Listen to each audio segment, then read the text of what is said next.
Iya, enggak. Publikasikan. Enggak, ini Kan koran aja, di media cetak aja. Nah, jadi itu saya dapat pada tahun 2002. Karena tahun 2000 saya berangkat ke Yerusalem untuk menyelesaikan studi saya di program S2 jurusan ilmu penginjilan. Jadi satu-satunya pendeta dari Indonesia, 16.777 pendeta aliran Rohul Kudus yang dikirim ke Yerusalem hanya saya. Gitu. Jadi setibanya di Yerusalem, ini kebetulan sekali di apartemen saya itu tinggal kami 4 orang. 4 orang ini mewakili 4 benua. Saya mewakili benua Asia dari Indonesia. Pendeta Abraham yang sekarang menjadi Ustadz Ibrahim Al-Samad Al-Bukhari mewakili benua Amerika, berasal dari Washington DC. Ya.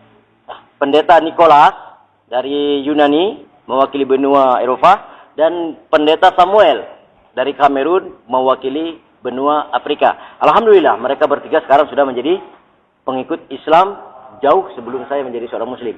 Alhamdulillah. Jadi apa sebab mereka bertiga masuk Islam terlebih dahulu sebelum menyelesaikan studi S2-nya? Karena kami mendapat Injil Ibrani di Masjidil Aqsa.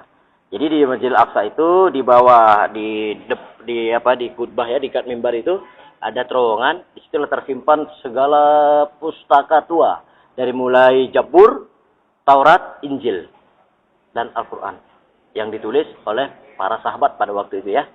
Jadi tulisan Bilal juga ada di situ. Tulisan Bilal, tulisan Abdurrahman bin Auf juga ada. Jadi sejarah tentang bertobatnya seorang raja, Maharaja Ibrahim bin Adham juga ada di situ.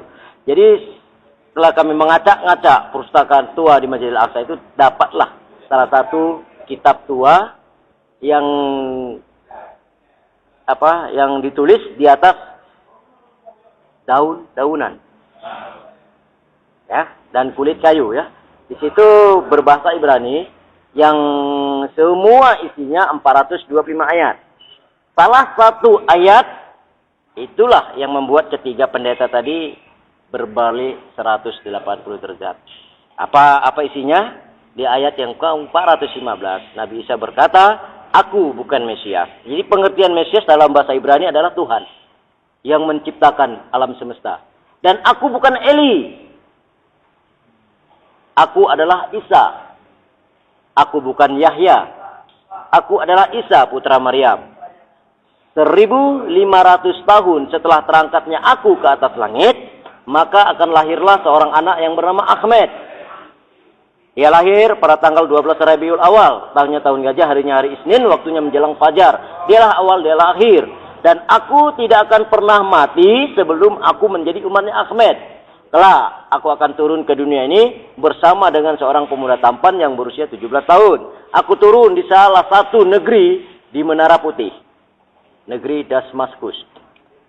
Pemuda tersebut turun di tempat umatnya Ahmed berkumpul di seluruh pelosok penjuru negeri. Dan kamilah yang akan memimpin umat ini selama 7 tahun. Dan akan menyelamatkan umatnya Ahmed dari kehancuran. Nah, itu. Jadi itulah isi daripada Injil Ibrani. Jadi dari situlah ketiga sahabat saya itu berubah pikiran. Dia berkata, kami cari di dalam Barnabas, kami cari di dalam Bible, kami cari dalam Alkitab Keluaran tahun 01 yang ditulis oleh Rasul Paulus. Siapa Rasul Paulus itu? Itulah cikal bakal Paus, pimpinan Katolik pertama. Ya, sementara Rasul Paulus ini adalah seorang sahabat Nabi Isa, salah satu sahabat Nabi Isa yang ke-10. Jadi dialah yang menipu seluruh umat Kristen dunia hingga pada hari ini. Kenapa? Karena tipuan dia itu, karena ambisi dia ingin menguasai dunia lah, maka dia palsukan Injil, ayat-ayat yang diturunkan Allah kepada Isa alaihissalam. Nah itu.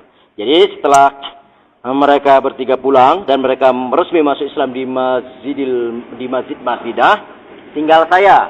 Jadi saya menyelesaikan bidang studi saya di program S2 pada tanggal 1 Februari 2004. Selesailah saya menyandang predikat MMI ICM.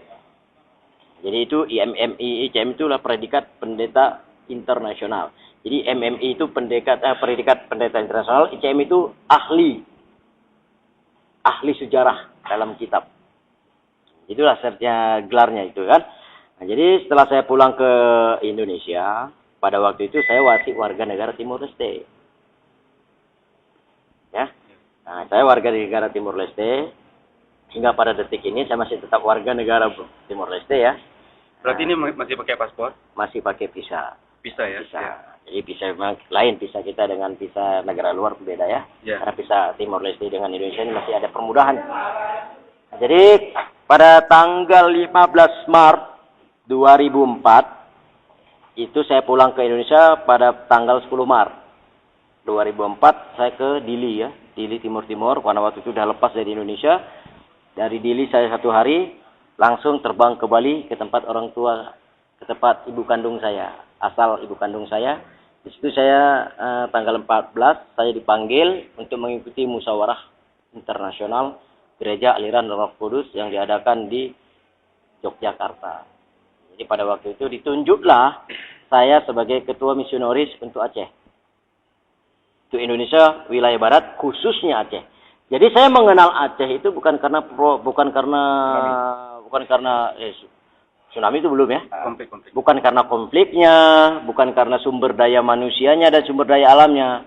Saya mengenal Aceh itu karena dari fanatiknya Islam di Aceh. Ya. Jadi nama Aceh itu sudah ada di tembok ratapan. Tembok ratapan itu ada di Bethlehem.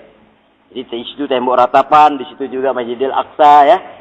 Tembok ratapan itu apa? Tembok ratapan itu tempat ibadahnya umat orang-orang Yahudi. Ada juga gereja tertua di situ. Nah, jadi di situ saya mengenal nama Aceh itu dalam ejaan lama Aceh itu di tembok ratapan. Bahkan di Manchester, di kota Manchester Inggris, nama Aceh itu sudah populer. Populer bukan karena kekayaannya, tapi populer dengan agamanya. Jadi program Uni Eropa Aceh harus hancur. Ini programnya. Target. Berbagai cara harus hancur Aceh. Salah satunya ini sangat dirahasiakan sekali. Ada beberapa orang ya petinggi-petinggi ya kaum ya tokoh-tokoh masyarakat Aceh itu ada dipanggil di salah satu tempat di salah satu negara di belahan bumi Eropa untuk diminta bantuan bagaimana bahwa tim kami bisa leluasa masuk ke Aceh. Jadi itu ada salah satu tokoh masyarakat Aceh memberikan rekomendasi kepada kami untuk menjelajahi Aceh. Jadi pada tahun 2004 tanggal 16 April saya dikirim ke Aceh beserta dengan 200 orang pendeta, 114 dokter dan perawat. Berarti itu disyahadatkan masuk Islam kapan? Jadi ini dulu kan gitu dulu kan. Ini perjalanan saya kan. Ini jadi perjalanan saya. Nah, jadi masuk ke Aceh kami bukan ke Kutaraja, tapi ke Kabupaten Pidi. Kenapa harus ke Kabupaten Pidi? Karena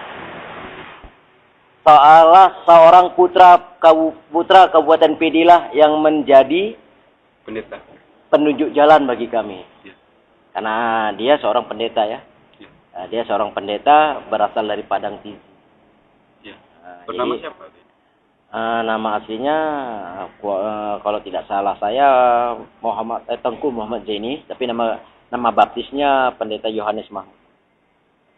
Jadi situlah. Jadi bekerja saya sampai bulan 10 kami bekerja dengan sistem memberi bantuan sosialisasi kepada masyarakat yang pada waktu itu dalam keadaan konflik ya, di mana masyarakat cari makan pun agak ketakutan.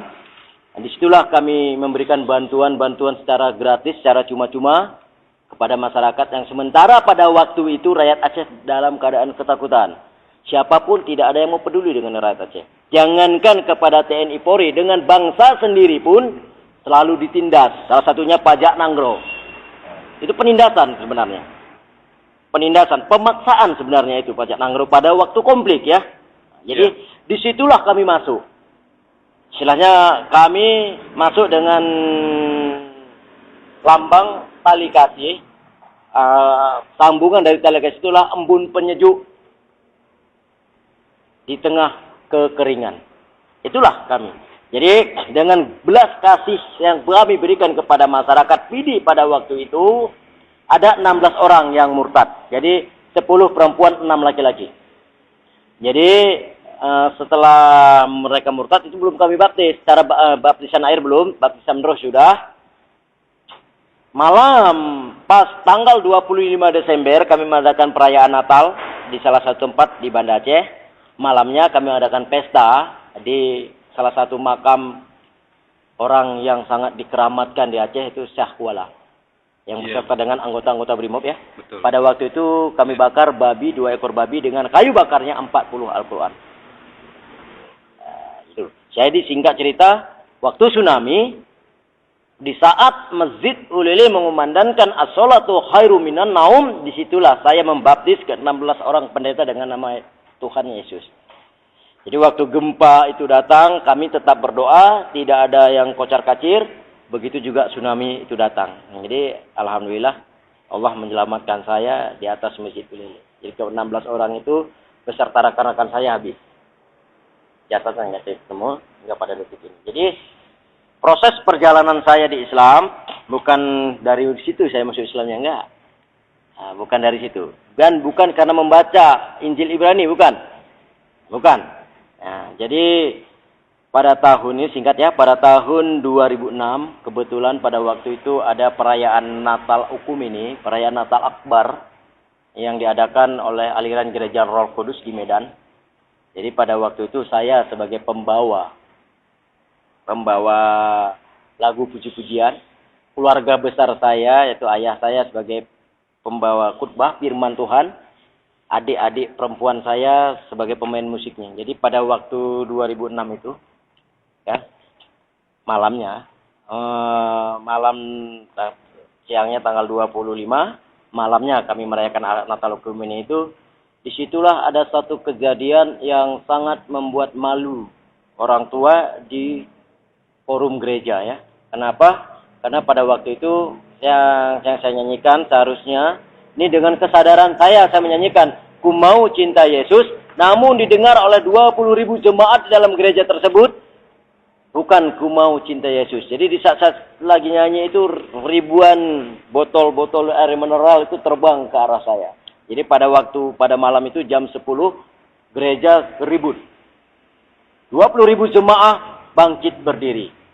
Jadi pada waktu itu seorang kakak saya yang tertua dari yang sekarang memimpin gereja di Melbourne, dia tarik saya masuk ke ruangan pastori. Apa ruangan pastori? Ruangan gereja, ruangan pendeta. Jadi dia berkata, apa yang kamu nyanyikan tadi? Saya katakan, ku mau cinta Yesus. Apa yang kamu nyanyikan? Ku mau cinta Yesus. Apa yang kamu nyanyikan? Ku mau cinta Yesus. Bukan. Jadi acara gereja tetap dilanjutkan. Saya tetap dikurung sama kakak di pastori, ditanya, diinterogasi sama kakak di ruangan pastori tersebut. Selesai acara gereja jam 3 mereka masuk. Para pendeta undangan, 40 orang pendeta undangan itu masuk ke ruangan pastori. Mereka berdoa, mendoakan saya karena mereka beranggapan saya kemasukan roh tsunami. Wajar, karena saya waktu itu ada di Aceh ya. Nah, jadi didoakan. Jadi saya katakan, kenapa harus saja didoakan? Saya tidak sakit.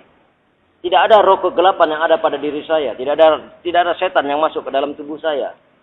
Jadi mereka berkata, ayahanda saya berkata, kamu telah kemasukan roh tsunami di Aceh.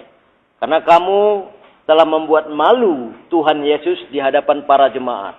Jadi saya katakan, bagaimana cara saya membuat malu? Sedangkan saya tidak ada berbuat sedikit pun untuk memalukan Tuhan Yesus. Saya hanya memuliakan Tuhan Yesus dengan mengangkat puji-pujian ku mau cinta Yesus. Namun kakak saya putar kaset rekaman saya pada waktu itu. Disitulah saya terkejut. Saya sujud minta ampun kepada orang tua. Ternyata yang saya nyanyikan pada waktu itu, Salatullah salamullah ala yasin habibillah. Itulah. Jadi suara saya itu sekarang ini sudah menjadi populer di gereja, tapi bukan untuk perbandingan bagi mereka, tapi untuk ejekan bagi mereka. Ternyata Islam agama mistik yang bisa menyihir, menyulap orang siapapun dia. Itulah. Jadi dari situlah saya sudah mulai bimbang. Jadi saya disekor 1 bulan tidak bisa memimpin gereja. Jadi pada bulan 2 saya kembali lagi ke Aceh, tinggal di Uli Karing. Di Uli Karing itulah saya mendapat satu hidayah bertemu dengan seorang tua. Tua Bangka ya, saya bilang ini maaf. Orang tua ya? Orang tua Bangka. Yang awal pertemuan saya di Syahkuala pada malam tsunami ya. Nah, jadi di salah satu kedai kopi di Simpang 7. Jadi pada waktu itu hari Minggu jam 8 pagi, di saat saya ingin pergi ke gereja nunggu jemputan dari Banda Aceh. Jadi datanglah orang tua tersebut di depan saya duduk. Jadi saya kira dia itu seorang pengemis ya, dengan pakaian yang serba ada, celana panjang pakai sarung, bawa sarung lagi, topinya, kopiahnya tuh udah warnanya bukan hitam lagi, selopnya selang-seling, yang satu berwarna hitam, yang satu berwarna putih, selop swallow. Jadi dia berkata, saya kasih uang 5.000 dia tidak terima, uang 10.000 dia tidak terima, uang 20.000 dia tidak terima. Dia berkata, antarkan saya ke depan, ke masjid. Di Masjid Uli Karing. Jadi saya antar dia ke depan, ke kamar mandi, sampai kamar mandi, masuk dia ke dalam masjid, saya tunggu di depan. Di depan masjid itu di tangga duduk. Waktu itu Masjid Uli Karing belum dirubah. Masih bangunan lama. Jadi saya SMS sama anak buah saya, di Banda Aceh. Mungkin saya agak telat sampai di gereja. Lanjutkan acara. Begitu saya sampai langsung saya naik ke podium karena saya lagi bersama dengan seorang tua yang mungkin bisa menjadi dombanya Allah pada waktu itu saya bilang. Jadi setelah saya SMS dengan teman, jadi teman balas SMS, oke, Pak Pendeta, kami lanjutkan. Setelah dia tepuk bahu saya. Dia berkata 2 hari lagi di Uli Karing akan ada pesta. Saya berkata kepada dia, pesta apa Pak? Saya di Uli Karing bukan 1, 2, 3 hari. Udah setahun lebih saya di Uli Karing. Kalau ada pesta apapun saya pasti tahu. Ini pesta besar. Nah, jadi dia pegang tangan saya, ikuti kata-kata saya. Jadi pada waktu itu saya seperti kerbau kena cucuk hidung ya. Dia bacakan asyhadu alla ilaha illallah al-malikul haqqul mubin Muhammadar Rasulullah shadiqul wadul alamin sebanyak 7 kali saya ikut. Jadi selesai itu badan saya lemas. Saya disuruh balik lagi ke kedai dan dia juga balik. Dia duduk sebentar, habis itu pergi lagi. Dia ketepuk lagi bahu saya sebelum dia pergi. 2 hari lagi. Ingat, 2 hari lagi akan ada pesta besar di sini. Jadi begitu dia keluar, begitu saya bayar uang kopi, saya lihat ada tinggal kain merah di atas meja tempat dia duduk tadi. Begitu saya ambil, ini pasti punya bapak tadi. Ingin saya kembalikan, sudah tidak nampak lagi. Jadi saya tanya kepada salah seorang pedagang di situ, pedagang sarapan pagi, Kak, mana Bapak Tua yang duduk sama saya? Apa jawabannya? Itu bukan Pak Tua, itu kan kawan Pak Pendeta. Jadi disitulah saya nggak jadi ke gereja, saya pulang ke rumah. Jadi saya katakan sama ibu kos pada waktu itu, saya katakan bahwa saya ingin masuk Islam. Jadi hidayah saya disitulah, di kedai kopi itu saya temui. Itu hidayah. Jadi yang saya pelajari, ya, hasil saya kuliah dengan Al-Quran ternyata sama. Kata apa yang dikatakan Injil Isa dalam Injil itulah Muhammad Rasulullah Sallallahu Alaihi Wasallam. Jadi bulat tekad saya masuk Islam. Walaupun keislaman saya itu sebenarnya sangat tidak disetujui oleh keluarga besar saya. Hingga pada detik hari ini, orang tua saya, keluarga besar saya masih tetap masih tetap mencari keberadaan saya untuk ditarik lagi menjadi seorang Kristen. Bahkan 4 rekening saya diblokir oleh keluarga. Jadi keempat rekening itu ada uang kurang lebih 56 juta, 56,3 miliar. Itu uang hasil gereja. Biaya ada cek. Enggak, uang gaji saya. Oh, yang gaji. Uang gaji saya selama 2 tahun. Tapi acara besar yang dibilang kakek tadi apa itu? Ada pesta besar? Itulah saya Islam itu. Oh, iya. Itulah keislaman saya di desa Imasin Ulikari, di Menasah. Seorang pendeta masuk Islam itu kan acara besar, pesta besar. Ya. Pesta besar bagi umat Islam. Berarti saudara masuk Islam sesudah tsunami? 3 tahun setelah tsunami. 2006. 2007. 2007. Oh, sesudah tsunami. 12 Juni 2007. Tapi resminya 1 Agustus 2007. Yang tahu waktu itu siapa aja yang tahu Ustaz dia memeluk Islam? Tokoh-tokoh masyarakat di desa di kecamatan Ulikari. Rekan-rekan belum. Oh belum. Jadi rekan-rekan belum. Jadi sampai detik ini memang rekan-rekan saya tidak ada tahu. Jadi waktu ada pemberitaan di koran pada tanggal 2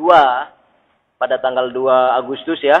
Pada waktu itu kami dibina di asrama haji, pembinaan mualaf setelah tsunami. Jadi kan ada kru media cetak dan elektronik ya. Ya. Mungkin adik ini ada waktu itu datang ke asrama haji. Jadi di situ saya katakan terus waktu dipoto itu saya tunduk kepala saya. Jadi nama asli saya nggak saya ungkap di situ, hanya Kristian. Yang jelas nama asli saya Pendeta Gusti Kristian Andreas Natalis Munte STH MMI ICM. Nama Islam Ustaz? Gusti Ilham Rahmadani. Kenapa Gusti nggak hilang? Karena Gusti itu nama Bali. Kenapa Munte-nya nggak hilang? Munte itu nama Karo.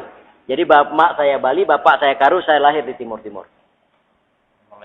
Leste. Bapak saya meninggal di Timur Leste. Jadi saya hidup 6 tahun di panti asuhan. Setelah itu saya diambil oleh abang kandung bapak, itulah yang menjadi ayah yang sampai saat ini. Kalau ayah kandung saya sudah meninggal, saya berusia 7 tahun.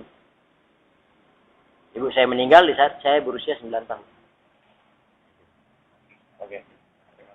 Itu.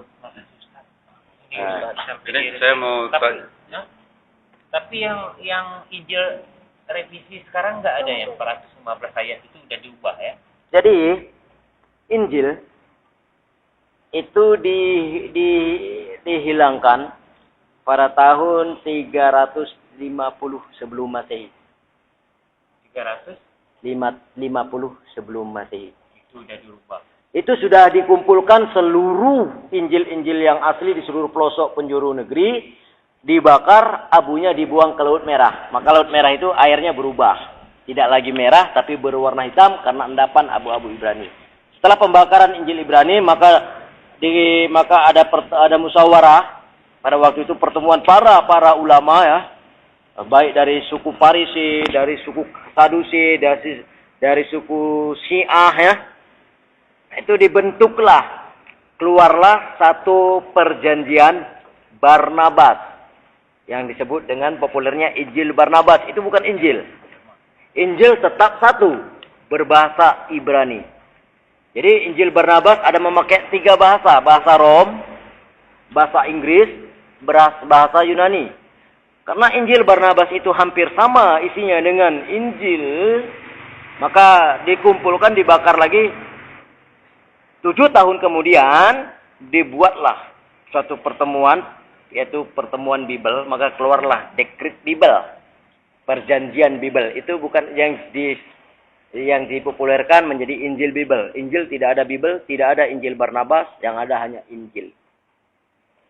Jadi karena Bible itu sama dengan Barnabas, dibuanglah itu, maka ditulislah oleh Rasul Paulus. Di saat Rasul Paulus menulis surat kepada jemaat di Filipi dan Tesalonika bahwa Barnabas dan Bible tidak bisa dipergunakan lagi, maka yang saya tulis inilah yang menjadi pedoman bagi jemaatku di seluruh pelosok dunia, itulah Alkitab. Jadi seterusnya, setelah saya kaji dalam bahasa Ibrani, ternyata Kristen itu bukan suatu agama. Al-Quran tidak ada berkata Kristen. Yang ada Nasrani dan Yahudi. Kristen itu apa? Kristen itu terdiri dari 2 suku kata dalam bahasa Ibrani. Ibran ya. Christ dan Tain. Christ adalah organisasi, Tain adalah manusia yang ingkar akan firman Allah. Itulah Kristen. Jadi Kristen bukan agama.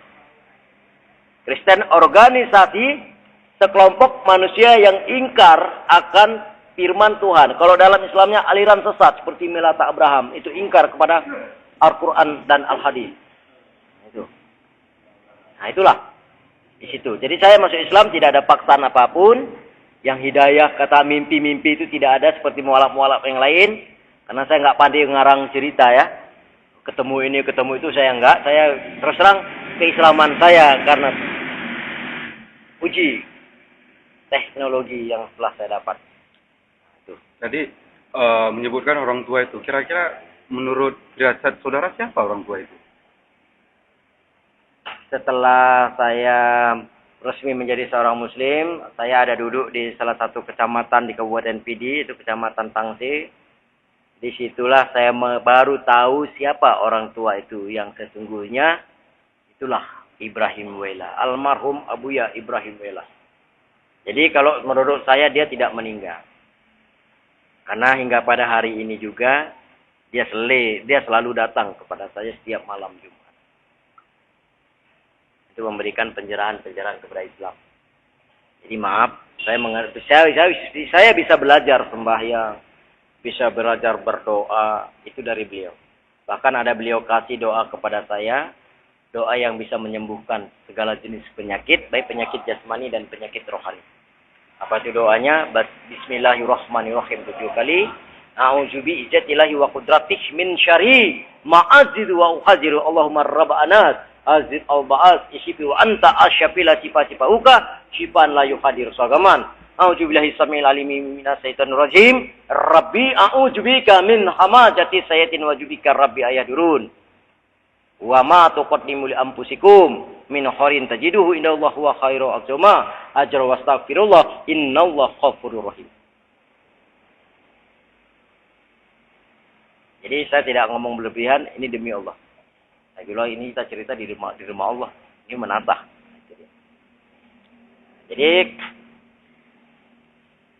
bagaimana perkembangan kaum minoritas di Aceh? Di dalam sepengetahuan dari mulai 2004, 2005, 2006, 2007, 2008, 2009, 2010, 2011, 2012 pertumbuhan umat minoritas di Aceh bagaikan jamur di pagi hari. Bagaikan tumbuhnya jamur di pagi hari. Bukan semakin berkurang namun semakin meningkat. Pada tahun 2012 laporan tahunan dari hasil para anak buah saya yang ada di Aceh dari mulai Singkil sampai ke Melaboh, umat Islam dari kaum etnis suku Aceh asli, tidak ada suku campuran yang berpindah agama itu berkisar 135 orang. Bahkan 3 minggu yang lalu di Pantai Lampu jam 7 di salah satu pantai di pesisir ya ujung Pulau Sumatera itu ada pembaptisan 3 orang mahasiswa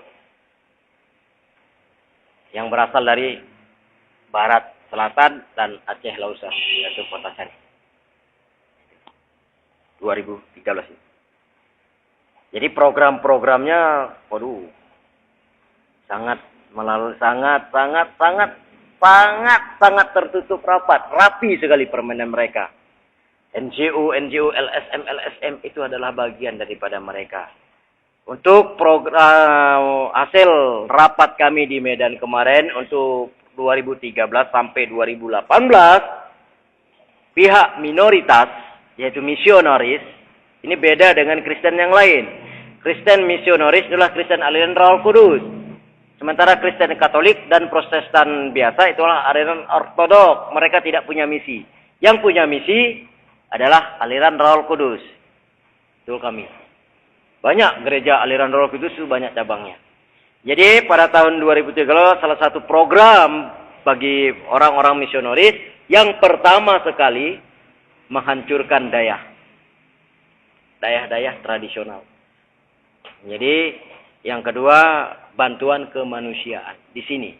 Ini andai kata pemerintah Provinsi Aceh, tokoh-tokoh masyarakat di Aceh, orang-orang kaya di Aceh lupa, alamatlah kapal, tenggelamlah bahtera keislaman Aceh di Aceh. Maka akan hilanglah nama label Aceh sebagai Serambi Mekah pada tahun 2022 akan diganti menjadi Tanah Kemuliaan Tuhan. Naudzubillah min dzalik. Akan terbukti. Sekarang aja tengok. Jadi ini pesan saya, tolong. Ini boleh ditulis dalam Quran. Jangan salahkan misionaris mengobok-obok akidah di Aceh. Salahkanlah orang-orang Islam sendiri di Aceh. Kenapa? Banyak sekarang pejabat-pejabat ya, baik dari tingkat atas, tingkat 2 sampai tingkat kecamatan, baru punya mobil 1, itu pun kredit. Sudah lupa kepada kiri kanan, lupa kepada anak yatim, lupa kepada fakir, lupa kepada kaum duafa. Ini kenyataan. Jadi kesempatan inilah yang dipergunakan oleh kaum minoritas untuk menarik simpati bagi mereka. Apalagi menjelang 2014 adalah pemilu. Ini hati-hati. Ada beberapa partai politik yang didanai langsung oleh CWS. Apa itu CWS? Christian World Service, induknya misionaris tingkat dunia. Salah satu penggalang dana dari klub elit dunia, MU. Makanya rakyat Aceh sekarang, anak-anak muda Aceh tengok. Fans MU, 2013 Fans MU, 2020 Fans gereja. Bangunan gereja di Aceh sudah mencapai 500 sekian lebih. Yang resmi, yang non resmi ya. Ada beberapa pendeta yang yang menyerupai para mubalik. Orang Aceh. Rahmat Effendi, Anwar Ismail, dan Muhammad Saleh bin Gade. Itu hati-hati. Ketiganya orang mana? Ketiga-tiganya orang wilayah seberang Selawah ke sana. Apa itu? Oh, seberang Selawah ke sana ya. Salah satu kabupaten 4 sehat 5 sempurna. Berarti PD ya? Jadi kabupaten PD saya label ya, sudah saya label dengan matra